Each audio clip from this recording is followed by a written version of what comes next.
Noong bago pa lang daw nagtatrabaho bilang janitor sa isang kumpanya ang tatay ko, ay may naranasan siyang kababalaghan. Mahirap daw maghanap ng trabaho nun, kaya nagpapakitang gilas talaga siya.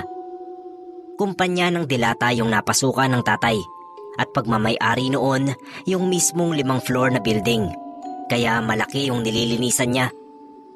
5 janitor daw sila na nagpapalitan. Pinakamaaga silang pumapasok at pinaka-late din na umuuwi. Noon daw ay napatoka si tatay sa panggabi na duty. 2:00 hanggang 10:00. 2 raw silang magkasama noon. Madali lang naman daw yung trabaho dahil hindi naman araw-araw na nililinisan ng mga kwarto sa building. Every other day daw ang linis. Kung doon daw sa mismong pabrika sila natoka ay mahirap dahil oras-oras talaga silang naglilinis. Ang nangyari daw, bandang 6:00 ng gabi ay nag-break muna sila ng kasama niya. May ilang empleyado pa raw na lumalabas, pero pakonti-konti na lang. Sinabihan daw siya ng kasama niya na unahin niyang linisan yung mga kwarto na may empleyado pa, kasi minsan ay may mga nawawalang gamit at baka sila pang mga janitor ang mapagbintangan.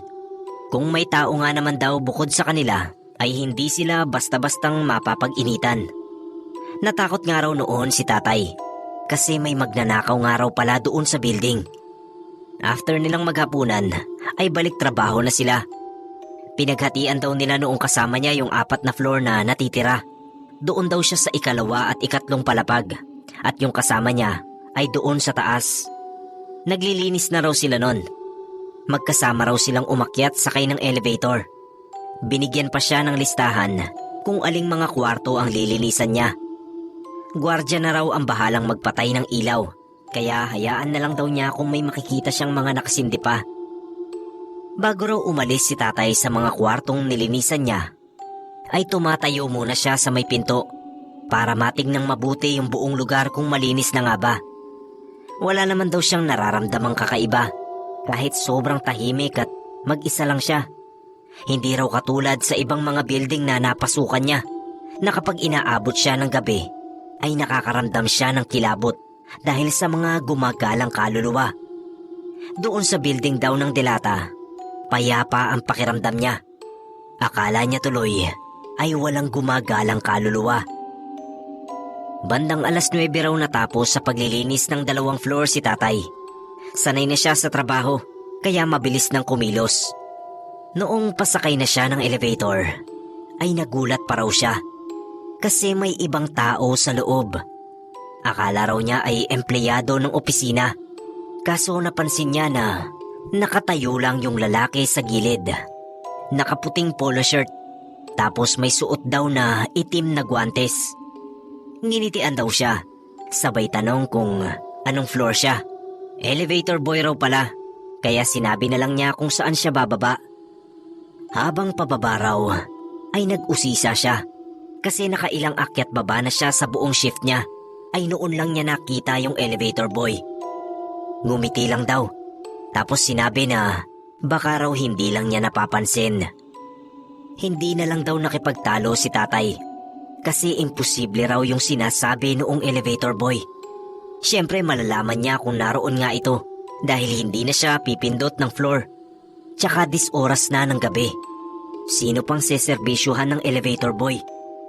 Isa pa ay hindi naman pampubliko yung building.